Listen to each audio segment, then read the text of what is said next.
Welcome to the Retirement Captain Show. Your captain here.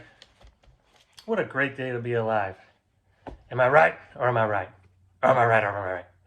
Hey, name that movie. Put it in the chat if you can name that movie. Am I right or am I right? The question for today is, should I first save for my retirement or my kids' college?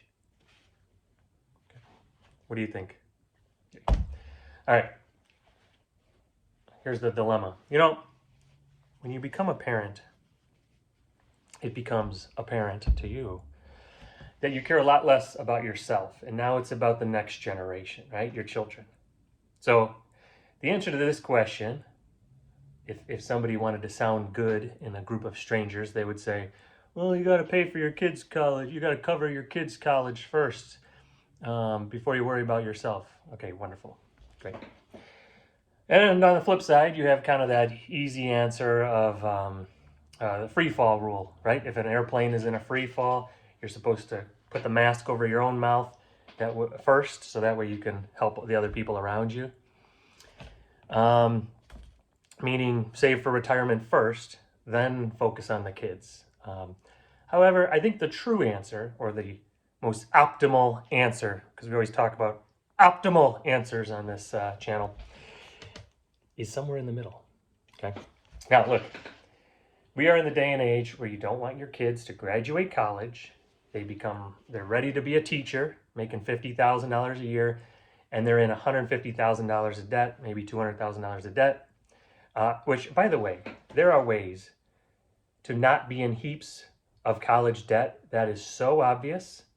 So first, you go to a 2-year community college. You get your associate's degree first. Then you go to the university of choice.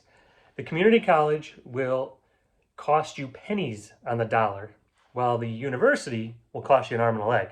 Okay? And what's the difference? When you enter the workforce, no company will ever say, oh, you graduated from Yale, but did you go there 2 years or did you go there 4 years? It's never happened, right? Thus, it doesn't matter. So if you went to a university for 4 years and you are now complaining to me about your student loans, you can go ahead and cry me a river and row down it in the opposite direction, because I don't care, okay? Those are decisions that were not smart, or that were made earlier on that were not very smart. Or you'll just have debt, and then you got to accept that decision, okay? All right, back on track. All right, you don't want your child to be in a mound of debt after college, but you also want to retire someday, okay? So the answer is, you want to max out your retirement options, your 401k company match, your IRAs, typically Roth, but your IRAs, then max out your child's 529 college savings. And I'll make another video about the details of a 529, but usually you can max out about $10,000 per year, and you get 10% back in state taxes. So, 10% guarantee on something that's going to grow interest. It's kind of the next account you want to invest in. After that, I would go back to retirement saving and increase your 401k above the federal limit. Above the company match and up to the federal limit. Federal limit in 2025 is $23,500. All right. And if you're fortunate enough to have money after that, well done. But basically, this strategy allows you to optimize the many tax-deferred accounts to their fullest potential. All right? Now, last comment on kids' college. I think the best way to do it is have them contribute something. So this is a little different twist on it, right? You want to have your kid contribute something, maybe $5,000 or $10,000. Hopefully not hopefully, but maybe they're also working during college, and they're giving $5,000 or $10,000 to you, right? And you're putting it away or investing it or whatever. Do not necessarily tell them that you will cover the cost of their college. And this is my personal opinion, I think this will push them to graduate in 4 years compared to 5 years plus. It will force them to try harder. It will force them to face the reality that they might be in some debt, that they need to problem solve, figure out how they're going to get out of it, right? They need to learn a lesson.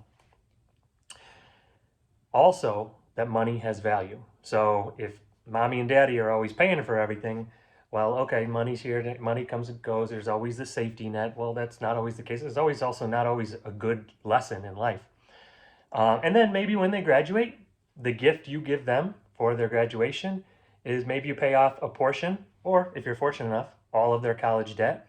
But now they've had this kind of pain period where they've felt that, hey, I'm going to be, now they've kind of gone through the rigmarole. All right. Oh, it's time for the all aboard paraphrase of the day. John Locke once said, just sit over here. John Locke once said, a moth in a cocoon struggles to open that cocoon before it can spread its wings and fly. Now, if a moth is in a cocoon, we can easily take a knife, cut a little slit in that cocoon, and make it so it opens up and make it easier for that moth, right? However, the moth will die very quickly because it's the struggle that allows the moth to be strong enough to survive. Without that struggle, it will be too weak. Okay? In summary, struggle is something good. Maybe not always. We have to think about that. Struggle is sometimes good, right? It makes you stronger, and in this case, it will make the next generation stronger. Anchors away.